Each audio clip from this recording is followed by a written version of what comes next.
안녕하세요. 제2의 인생 하원이혼의 진행자 이동훈 변호사입니다. 결혼 후 자신의 이름을 잃어버린 채 누군가의 남편, 아내, 부모로 불리며 살아온 세월. 더 늦기 전에 나라는 존재를 찾으시는 분들이 어렵게 내린 결정, 하원이혼. 제2의 인생 하원이혼에서는 하원이혼에 관한 다양한 사례와 함께 법률 지식을 전해드립니다. 사례에 들어가기 앞서가지고 재산분할 합의 효력에 대해서 궁금해 하시는 분들이 많을 걸로 알고 있습니다. 거의 인터넷 요즘 잘 돼 있잖아요. 인터넷 뒤져보면 어떤 변호사는 효력이 있다 하고 또 어떤 변호사는 효력이 없다 하고, 그리고 합의서 내용 제대로 지켜지지 않을 수 있으니까 공증받으라고 하고, 뭐 워낙 인터넷에 다양한 이야기가 난립되어 있죠. 그래서 제가 오늘 이거 사례 들고 오면서 이거 오늘 사례 소개시켜드리면서 이제 재산분할 합의 효력에 대해서 조금 명확하게 말씀을 드리도록 하겠습니다. 최대한 제가 명확하게 말씀을 드릴게요. 일단 첫 번째 사례입니다. 등장인물은 아내하고 남편이고 성인인 자녀가 있습니다. 아내하고 남편 혼인기간이 약 25년입니다. 그리고 성인인 자녀 2명 있습니다. 이혼 소송 2년 전부터 아내하고 남편이 회사를 설립하고 남편이 대표이사로 있으면서 함께 경영을 합니다. 일단 이혼을 제가 말씀을 드렸지 않습니까? 결국은 이혼의 원인이 뭐였냐? 일단 성격 차이입니다. 그리고 첫째 딸이 가출도 하고 성적 문제도 있어가지고 남편하고 계속 싸웁니다. 이걸로 인해 가지고 계속 가정 불화가 일어납니다. 그리고 아내 같은 경우에 소송 1년 전에 남편이 정신질환을 앓고 있다는 이유로 시누이들한테는 1개월 동안만 그 요양치료 받게 하겠다고 한 뒤에 정신병원 문과장 등 이제 자기 오빠하고 공모해갖고 당당한 글쎄 입원 지시도 없었습니다. 입원 지시가 없음에도 회사에 있는 남편을 구급차에 강제로 태워갖고 정신병원에 입원시킵니다. 사례가 이제 진지해집니다. 이거 재밌어질 겁니다. 들어보십시오. 그래서 시누이한테는 몇 개월이라고 했습니까? 1개월이라고 했습니다. 1개월 정도 요양치료를 받게 했다고 했는데 남편이 정신병원에 갑자기 끌려가니까 어떻게 했습니까? 그래 계속 퇴원 요구했습니다. 나 정신병 걸린 게 아니다. 나 멀쩡하다. 그런데 2개월 동안 그 정신병원에서 입원 치료 받게 하다가 두 차례 걸쳐가지고 다른 정신병원으로 옮겨서 또 입원 치료 받게를 합니다. 아내 같은 경우에 정신병원에 입원 중인 남편이 위임 안 했음에도 인감증명신고서 작성을 위조를 합니다. 그래서 남편의 인감을 변경을 합니다. 그리고 남편 대리인 자격으로 남편 인감을 여러 통을 발급을 해 놓습니다. 여기서 이제 인감, 대리인, 정신병원 위임받지 않고 여기서 이제 감이 좀 오시죠? 이 인감 어디에 쓸 건지. 아내 같은 경우에 남편 명의 부동산에 대해서 일단은 이혼에 따른 재산분할 원인으로 소유권 이전 등기 청구권 재산분할 원인으로 한 소유권 이전 등기 청구권을 피보전 권리로 해서 부동산 처분, 가처분 신청을 합니다. 그리고 같은 해에 날 남편이 정신병원에 입원했을 때 이혼 및 재산분할 위자료 청구 소송을 제기를 합니다. 그리고 이 이혼 소송을 제기하고 3개월 뒤에 정신병원에 입원했다고 했죠. 남편한테 가갖고 아내가 이렇게 합니다. 협의 이혼해주고 협의해도, 그리고 너 명의 부동산하고 너 소유 고급 승용차 소유권 안 넘겨주면은 정신병원에서 네가 그렇게 퇴원해달라고 하니까 퇴원시켜주고, 만약에 이거 안 넘겨주면은 퇴원 안 시켜준다 라고 협박을 합니다. 그래서 정신병원에 몇 개월 갇혀 있었다 했죠? 거의 6개월 갇혀 있었습니다. 거의 6개월에서 9개월 갇혀 있었습니다. 여기에 겁먹은 남편이 아내하고 협의 이혼하고 그리고 재산분할로 4명이 부동산 전부 이전해 주기로 약정을 하고 그날 협의 이혼 신고를 합니다. 그래서 아내가 이제 요걸 빌미로 자기 명의로 남편 명의 부동산 전부 재산분할 원인으로 소유권 이전 등기 받아옵니다. 이 인감이 여기 쓰입니다. 그런데 보세요. 남편이 자기 명의 부동산 다 넘겨주고 협의혼까지 했는데 아내가 병원에서 퇴원을 안 시켜줍니다. 오히려 다른 정신병원에다가 남편을 입원을 시켜버립니다. 그래 결국 남편은 남편은 너무 허망하지 않습니까? 그래갖고 이제 아내만 믿고 있다가 이게 안 되니까 자기 친구들을 이제 부릅니다. 어떻게 몰래 전화를 해가지고 3개월 뒤에 친구들 도움으로 퇴원을 합니다. 그래서 이제 나왔으니까 뭘 해야죠? 고소를 해야죠. 아내를 감금 및 사문서 위조, 동행사, 또 공갈죄로 고소를 해버립니다. 그래서 아내가 이 남편 고소로 인해 가지고 징역 8개월 및 집행유예 1년 6월을 선고를 받습니다. 그리고 이 사건이 진행이 됩니다. 남편이 아내가 그때 남편하고 어떤 이제 자기 명의로 남편 명의 부동산 전부 다 들고 왔다고 했지 않습니까? 이 들고 온 부동산에 대해서 아내 명의로 넘어간 부동산에 대해서 소유권 이전 등기 말소 청구 소송을 제기를 합니다. 법원은 이렇게 판단을 해줍니다. 일단은 남편 같은 경우에 의사와 관계없이 적법한 절차도 거치지 않고 강제로 정신병원에 입원되어 사실상 감금되어 있었다. 그리고 이 사건 아까 그 약정을 했다고 했지 않습니까? 만약에 협의혼하고 부동산하고 고급 승용차 다 넘겨주면은 내가 당신 빼주겠다고. 근데 이제 당신 빼준다는 조건은 없고 협의혼 조건으로 고급 승용차, 그다음에 부동산 명의 전부 아내 명의로 이전해 준다는 거.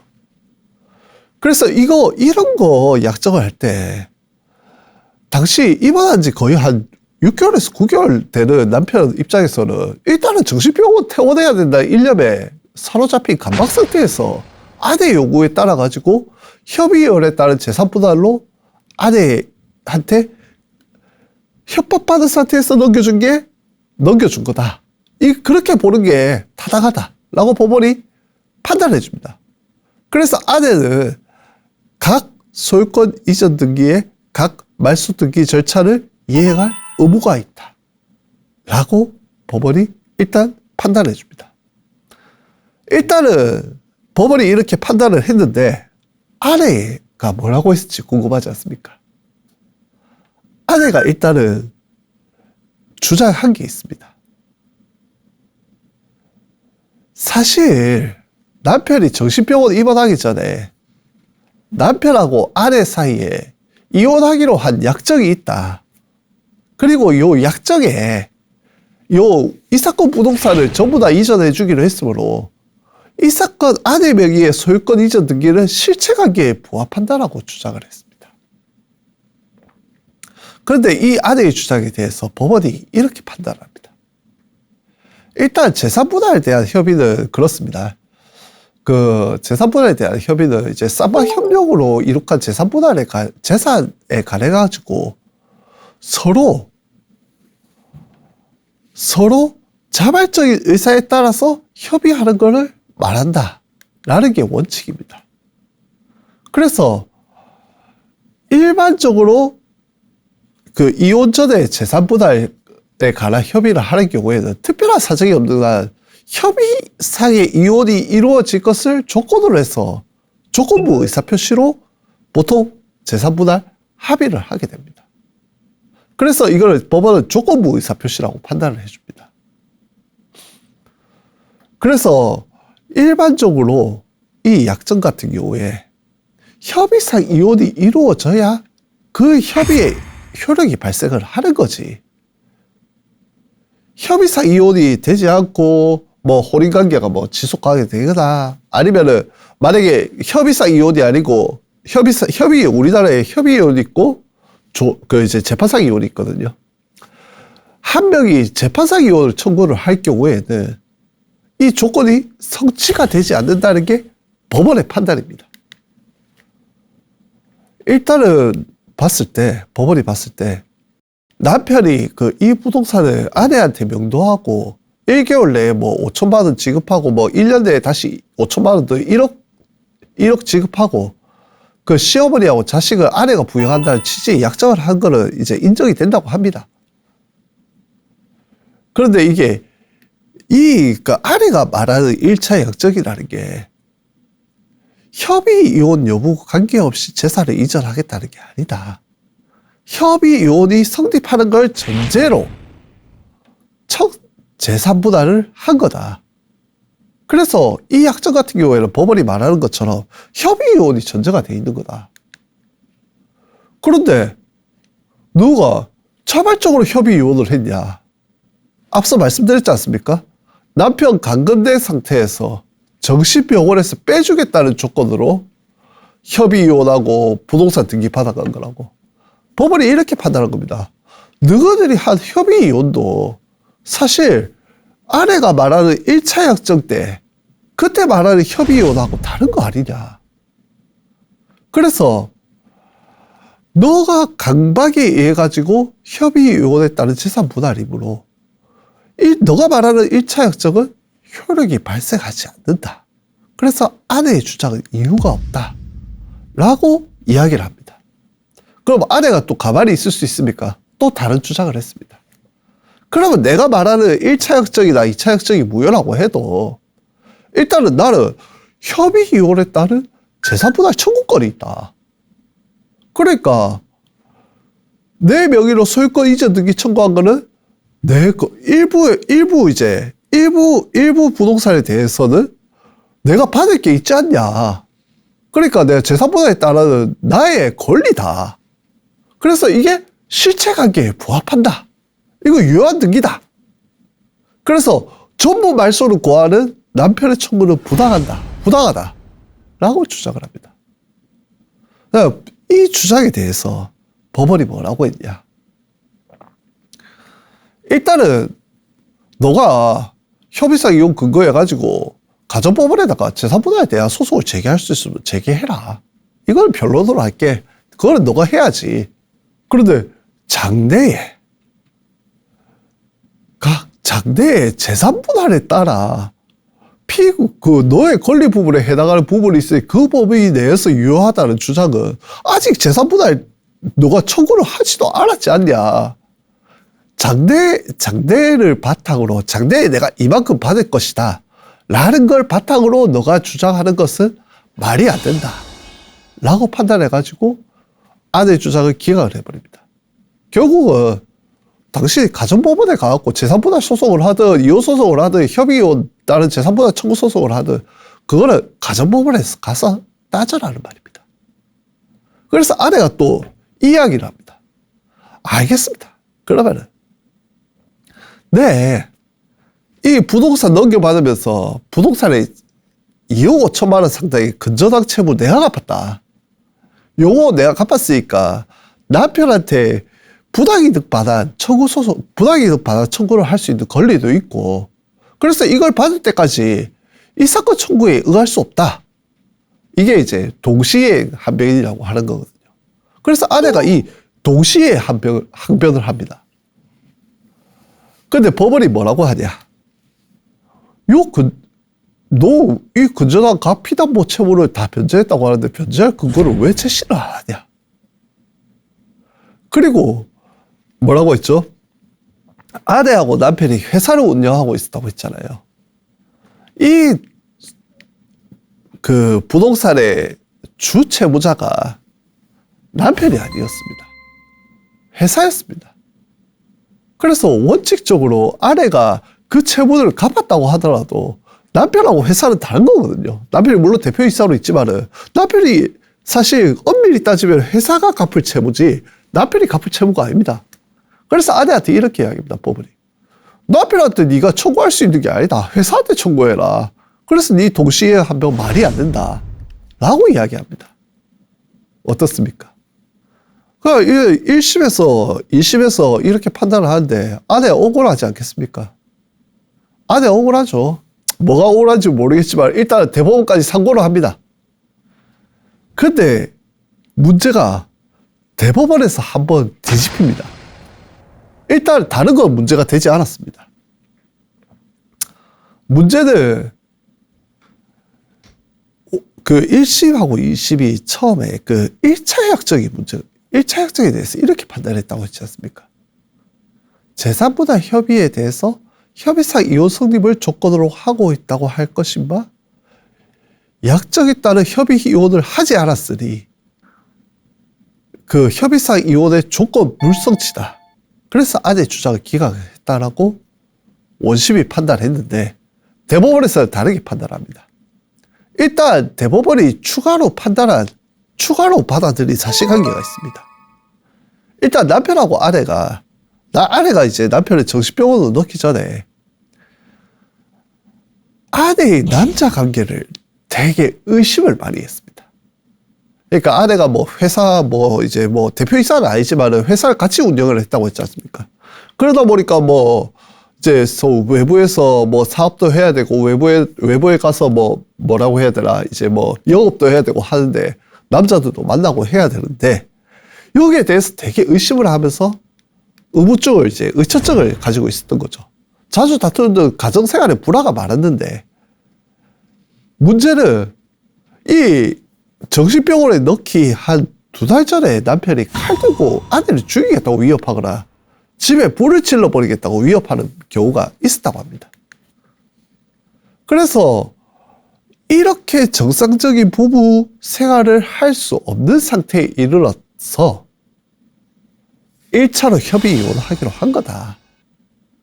그래서 아까 말씀드린 같이 요거 부동산들 아내한테 명도하고 아내는 남편한테 1억 원을 지급하고 시어머니하고 자식은 아내가 부양하기로 한 1차 약정을 한 거다.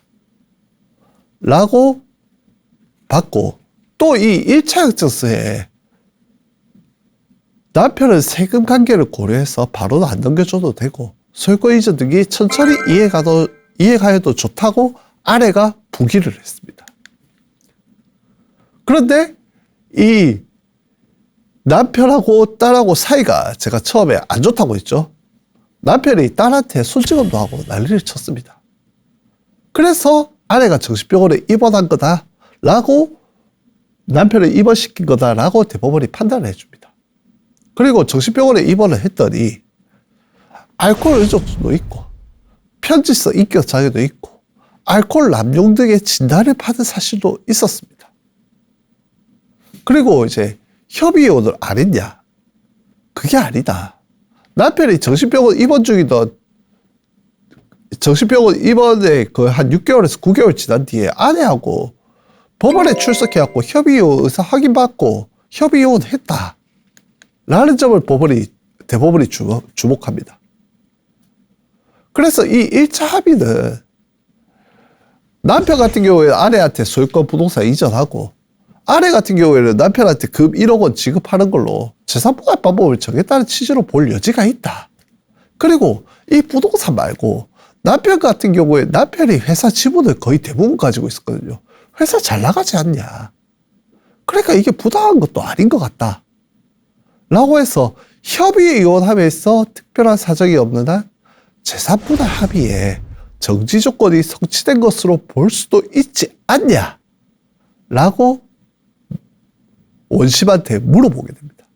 그래서 원심한테 이 부분을 다시 판단해서 우리한테 올려라. 라고 해서 원심으로 돌려보냅니다. 숨겨진 사실관계가 점점 드러나죠. 대법원 갔는데. 근데 이게 원심에도 아내가 주장을 안 한 건 아니었습니다. 근데 원심이 이거를 사실관계로 받아들이지는 않았습니다. 근데 대법원에서 아내가 주장한 사실관계 중에 일부분을 받아들여서 이렇게 판단을 해준 거라고 보시면 될 것 같습니다. 저희 그 변호사들 입장에서 한번 이제 제가 상담을 하다 보면은 이제 보통 이제 어머님, 아버님 분들이 자기들끼리 합의서를 썼다고 들고 오십니다.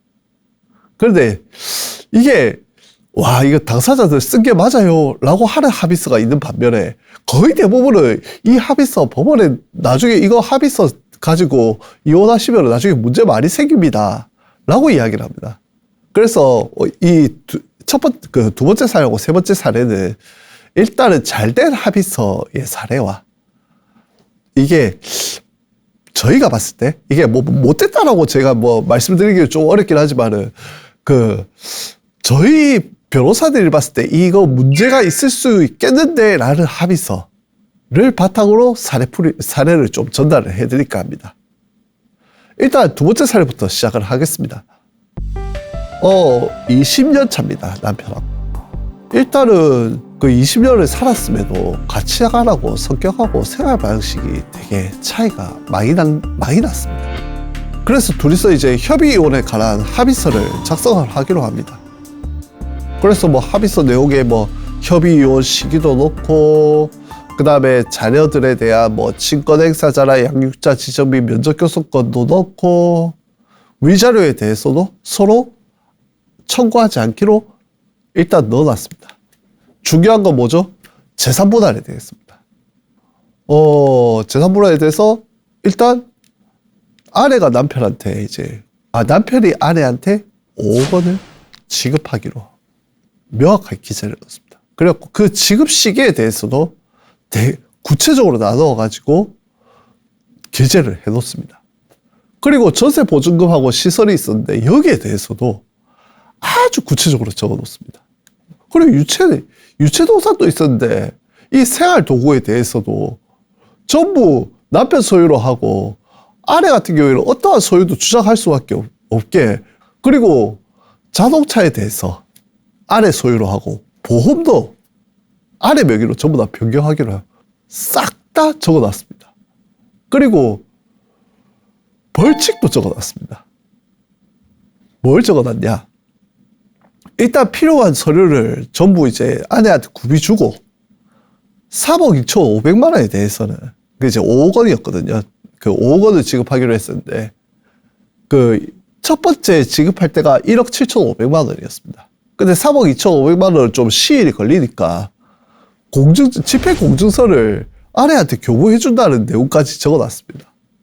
그리고 아내의 허락 없이 아내하고 자녀가 있는 집에 올 수 없다 라는 부분까지 적어놨습니다. 그리고 이혼 사실에 대해서 서로 발설하지 않고 모든 사항이 지켜지지 않으면 합의는 무효로 한다는 부분까지 기재를 해놨습니다. 제가 사례를 찾아보면서 이 합의서를 제가 직접 봤는데 합의서를 보면서 이게 당사자들이 쓴 게 맞냐라는 생각이 들 정도의 합의서거든요. 사실 이렇게 구체적으로 쓰는 게 일반적으로 잘 없습니다. 이거 전문가의 손길이 들어간 합의서입니다. 일단은 이제 이런 합의서를 바탕으로 남편은 이제 돈을 지급을 해줍니다. 그리고 공제주소 써줍니다. 그리고 남편과 아내가 이제 처음에 뭐랬죠? 그 합의서에 언제까지 협의 이혼을 하겠다고 적어놨다고. 협의 이혼을 확인받아갖고 협의 이혼 신고 마칩니다. 그런데 문제가 뭐냐? 공제주소 작성 후에 남편이 지급하는 날짜까지 1억 2,500만 원 등 돈이 안 들어옵니다. 그래서 아내가 요 공제주소 있지 않습니까? 공증 잘 하셔야 됩니다. 요 공증 바탕으로 남편 부동산을 강제 경매를 붙여버립니다. 그리고 남편 계좌에 대해서 채권 출신 및 안주 변경을 받습니다. 그리고 남편은 황당하죠. 그래서 남은 돈에 대해서 변제 공탁하고 청구 이해소 제기합니다. 아내 같은 경우에는 그 남편이 이제 공탁을 해버렸으니까 그 공탁금 회수한 후에 청구 이해소에서 별다른 이의를 제기를 하지 않습니다. 그래서 이제 무변론으로 남편 승소로 판결이 납니다. 그리고 강제경매도 이미 청구 이해 소송 이기겠으니까 보통 이제 강제경매를 들어오게 되면은 내가 이제 뭐 갚을 돈이 다 갚았는데 만약에 경매가 들어갔다 청구 이해 하시면 됩니다. 그래서 이겼으니까 강제경매도 취소가 됩니다. 근데 아내 가만히 있을 수 있나요? 돈을 더 받아야겠다는 생각을 했는지 6개월 뒤에 요 이혼 합의가 무효다라고 하면서 재산분할 청구 소송을 제기를 합니다. 이에 남편이 이제 남은 돈이 있었죠. 이제 그때 그 지급하기로 한 돈이 한 그때 당시에 3억인가 남아있던 걸로 알고 있습니다. 그래서 요 남은 금원을 주기로 한 돈을 아내 수령 거절을 이유로 재산분할소를 진행하면서 모두 공탁을 해버립니다. 법원이 이제 아내의 청구에 대해서 이렇게 판단을 해줍니다. 아내는 이렇게 주장했습니다. 법원에다가. 그 남편 폭행도 기체 사유로 혼이 파탄됐으므로 남편한테 이 합의서 말고 위자료 5천만 원, 위자료 청구 안 하기로 했잖아요. 위자료 5천만 원 및 재산분할금 20억, 5억 받기로 했는데 나 이거 모자라다. 20억 지급해달라고 청구를 합니다. 근데 남편은 그렇죠. 아내 주장이 기도 안 차죠. 그러니까 우리 이미 합의했어요. 위자료 안 지급하기로 했고 재산분할 5억 주기로 했고 나 5억 다 못하겠어. 아내 청구 기각해달라고 주장합니다. 법원 이렇게 판단합니다. 일단은 너희들이 합의한 게 있지 않냐. 합의한 위자료 부분에 대해서 포기하기로 하지 않았냐. 이거는 부재소 합의로 볼 수 있다. 그래서 이 사건 소중에 위자료 청구는 부재소 합의에 위배되는 거라고 권리보호기 있어 이익이 없어갖고 부적법하다. 이미 재산분할에 대한 협의가 성립했다면은 재산분할 청구가 있다고 그 청구 이익이 없다. 내가 봤을 때 아내하고 남편 재산분할 청구하지 않기로 한 5억 지급 빼고는 재산분할 구하지 않기로 한 협의가 있었다. 그리고 이 협의가 아주 구체적이었다. 이 구체적인 협의에 대해서 우리 법원이 관여하는 건 말이 안 된다고 생각한다. 그리고 협의 이혼을 했지 않냐. 아까 말씀드렸지 않습니까? 쌍방 이혼 전에 합의한 것은 협의 이혼을 정지 조건으로 한다고. 협의 이혼이 이미 성립을 했으니까 효력이 발생했다. 그래서 아내가 네가 청구하는 재산분할 청구는 청구 이익이 없어가지고 무효다. 부적법하다. 라고 판단을 해줍니다. 그럼 아내 여기서 뭐라 했죠? 일단은 이 합의서가 무효다. 라고 주장을 합니다. 왜냐면은 남편이 1차 지급기일까지 1억 2,500만 원을 1차 지급기일에 지급을 하기로 했는데 이거를 좀 지급이 늦어졌습니다. 그래서 이 합의서가 지급이 늦어졌으니까 무효다라고 주장을 합니다. 그런데 법원이 이렇게 이야기를 합니다. 일단은 즉시 강제 집행이 가능한 공천주소 적어주지 않았냐. 그리고 너 1차 지급기일 도과하니까 바로 경매 넣대. 그리고 남편 계좌도 압류하대. 그런데 남편이 공탁하니까 너가 쏠랑 들고 왔더라. 그리고 청구이의 소송에 대해서 네가 뭐 대응도 안 했잖아. 그리고 남편 같은 경우에 너가 이혼 청구하고 난 뒤에 전부 공탁했어. 그래서 너가 주장하는 남편이 뭐 이 사건 합의서에 따른 의무 이해가지 않았다는 주장은 말이 안 된다고 우리는 본다. 라고 해가지고 아내의 무효 주장에 대해서 이렇게 기각을 해버립니다. 자, 잘 들으셨어요? 요거 잘된 합의서입니다. 다음 사례 제가 소개해드리는데 잘 안 된 합의서는 어떻게 흘러가는지 제가 말씀드리겠습니다. 앞에 사례는 20년대 부부지 않습니까? 여기는 2배 된 부부입니다. 혼인기간 40년입니다. 그리고 자녀가 몇 명이냐?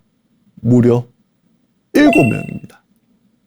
그런데 이제 이 부부 같은 경우에 뭐가 문제였냐? 혼인기한이 30년 지났을 때부터 남편이 외도를 하기 시작합니다. 그리고 아내 같은 경우에는 빚이 있었습니다. 요걸로 인해 가지고 갈등이 일어나고 결국은 남편이 집을 나가버립니다. 그래서 이제 거의 한 30년 된 노부부니까 40년 이제 가까이 돼서 이혼을 했다고 했지 않습니까? 그러다 보니 이제 아내하고 자녀들 7명들이 모인 자리에서 아내가 남편한테 이제 그만큼 나갔으면 됐으니까 내가 다 용서할 테니까 집에 돌아와 달라고 이야기를 합니다. 그런데 남편이 결국 이 아내 요구에 대해서 나 당신하고 같이 살기 싫소 나 당신하고 뭐 더 이상 못 살겠어. 라고 하면서 그 아내의 요구에 대해서 거부를 합니다. 그래 이제 그거를 지켜보던 첫째 딸이 이제 기도 안 차죠. 그래서 아버지 만약에 안 들어올 거면은 내 이거 각서 써왔으니까 아버지 내가 요구하는 각서 직접 쓰시고 여기에 대해서 이행을 하세요 하면서 각서를 드립니다. 그리고 그 아내도 애들이 전부 결혼을 안 했습니다. 7명인데. 그래서 결혼하지 않은 자녀가 있으니까, 뭐, 법적으로 이혼만 안 한다면은, 여서 문제가 생기죠. 법적으로 이혼만 안 한다면 남편이 원하겠다고 하겠다고 각서에 서명을 합니다. 그 각서 내용이 이렇습니다. 앞에하고 완전 다릅니다. 일단 몇 개만 제가 소개해 드릴게요. 뭐, 집재산권 엄마한테 이전하요. 앞에 살 합의서에는 이런 부동산 누구 명의이고 이거를 누구한테 이전을 한다 라고 적혀 있었습니다. 근데 여기 각서 내용을 이렇게만 적혀 있습니다. 집재산권 어디 집이요. 그리고 자녀들의 뭐 담보 해지권은 아빠가 해결하고 뭐 해지 비용은 엄마가 부담한다. 앞에 합의서 보면은 얼마를 지급하고 얼마를 어떻게 해결하고 이렇게 다 적혀 있습니다. 그냥 뭉뚱그려서 빚이 얼만데 담보해지권 행사한다 이게 아니고 그냥 담보해지권만 적어놨습니다. 그리고 집 관계 비용 3,300만 원. 집 판매와 동시에 아빠한테 줄 거. 뭐 생활비 뭐 엄마가 부담한다. 뭐 할머니 병원비는 아빠가 부담한다. 뭐 교육비는 엄마가 부담한다. 집이 판매됐을 때 뭐 아빠한테 판매된 경위 보고할 거. 이렇게 쓰면 안 됩니다. 진짜. 이렇게 쓰면은 어떠한 집행 효력도 없기 때문에 결국은 다시 정해야 되는 문제가 발생합니다. 근데 이제 이렇게 이제 좀 헐렁한 제가 일반적으로 표현하기에는 약간 헐랭한 이런 각서를 바탕으로 남편이 아내한테 이제 집에 대해 증여를 원인으로 소유권을 이전을 해줍니다. 이제 팔라고 이제 우리 각서를 썼으니까 이 집 팔아라. 팔고 난 뒤에 나한테 돈을 줘. 라고 소유권을 이전해줬고 남편은 문제는 뭐냐? 각서 작성 전부터 다른 여성하고 동거를 하고 있었습니다. 그리고 이 이혼 소송 중에도 다른 여자하고 동거를 했습니다. 그리고 이제 그 각서 내용에 그런 게 있었죠. 뭐 할머니 병원 약간비 뭐 일체 아빠 부담하기 그 할머니가 남편 어머니가 되게 몸이 안 좋았습니다. 그래서 이제 남편이 결국 이 각서에 따라 가지고 어머니 병가로도 하고 장례도 치르고 장례를 치를 때 이제 가족들이 마지막으로 만났습니다. 그 뒤에는 이제 아내하고 자녀들 7명하고 남편은 별다른 교류 없이 생활을 했습니다. 그런데 이제 남편이 생각해 보니까 이게 좀 억울한 거죠. 뭐 내 집 명의를 넘겨줬는데 뭐 돈을 주는 것도 아니고 집을 언제 팔지도 모르고. 그래서 남편이 결국 아내 상대로 이혼 및 재산분할 청구를 합니다. 자, 이제 법원에 대해서 이 각서에 대해서 어떻게 판단을 하냐 이걸 한번 들어보셔야죠. 일단은 각서 판단을 듣기 전에 이 남편의 이혼 청구에 대해서 이제 그 아내가 반소를 제기를 했습니다. 네, 나도 이혼할랍니다 라고 반소를 제기했습니다. 그래서 법원이 이렇게 판단을 해줍니다. 일단은 유책은 남편한테 있다.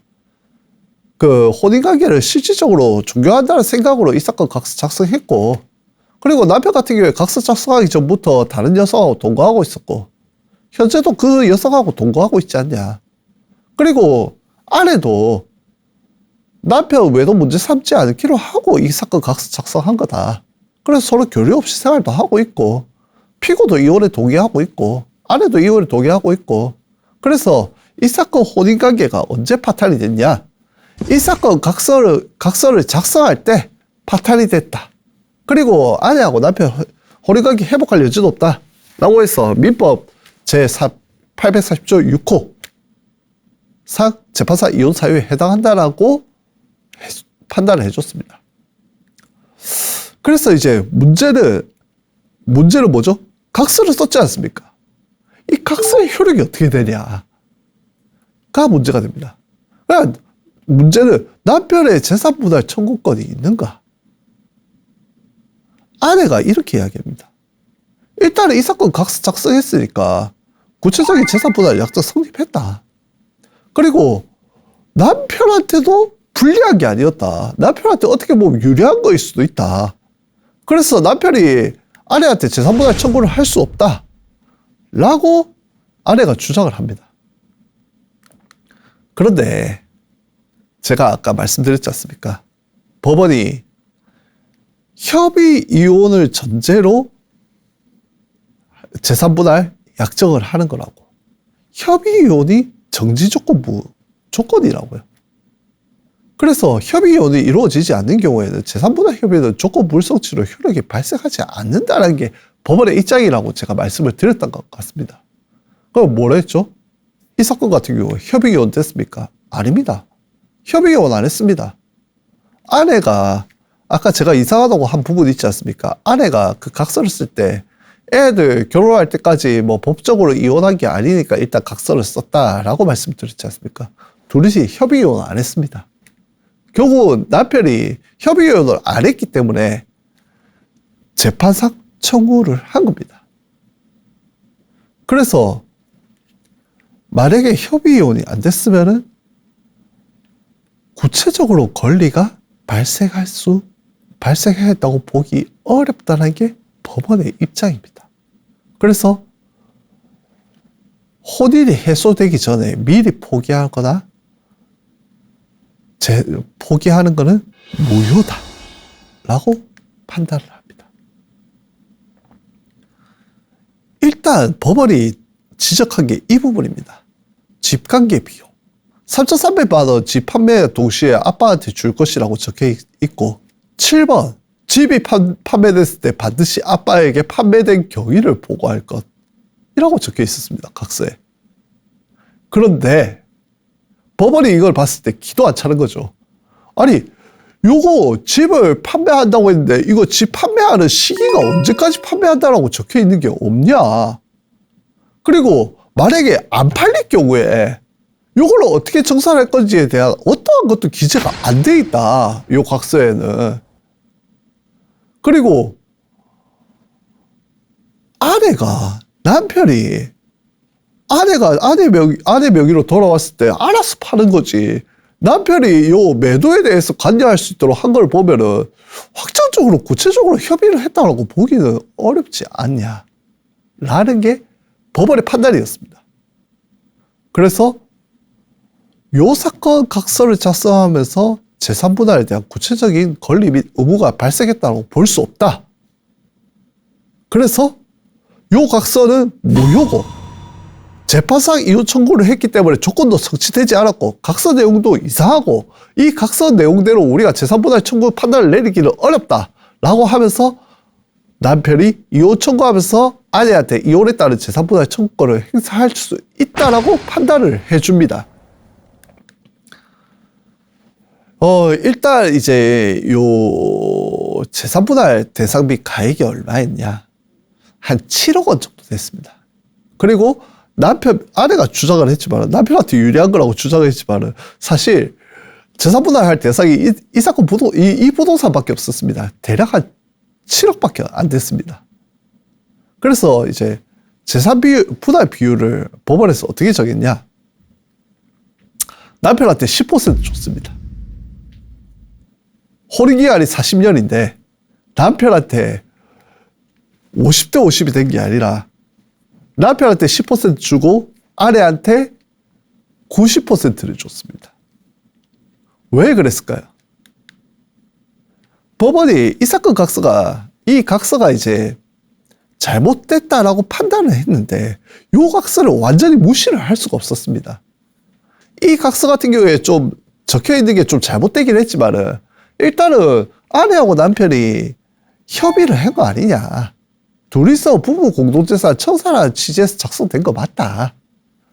그리고 남편 같은 경우에 각서 작성 시에는 지금 3,300만 원만 받기로 했지 않냐. 그리고 요 사건 각서에 따라 가지고 아내한테 이 사건 부동산 소유권 넘겨주지도 않았냐. 그리고 이 각서 작성 당시에 이 부동산이 얼마였냐. 1억 2천이었습니다.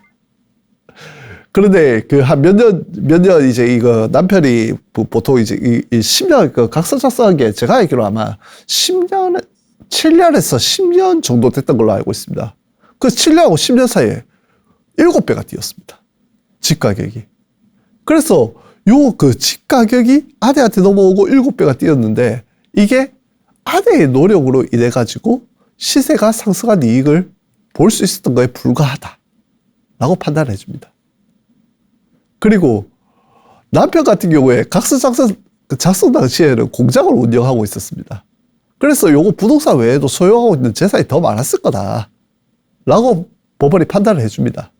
그리고 이제 각서 작성 이후에 뭐 경제적으로 서로 독립해갖고 생활하고 그 다음에 이제 요거 이제 뭐 이 소유 부동산의 뭐 소유 그 부동산을 계속 아내가 가지고 있었던 거 이런 것들 바탕으로 이제 고려를 하면은 당신 한 7천만 원 그 10% 가지고 하면 될 것 같다라고 법원이 판단한 거예요. 10%라고 하면 한 7,500만 원 정도 됐던 걸로 기억을 합니다.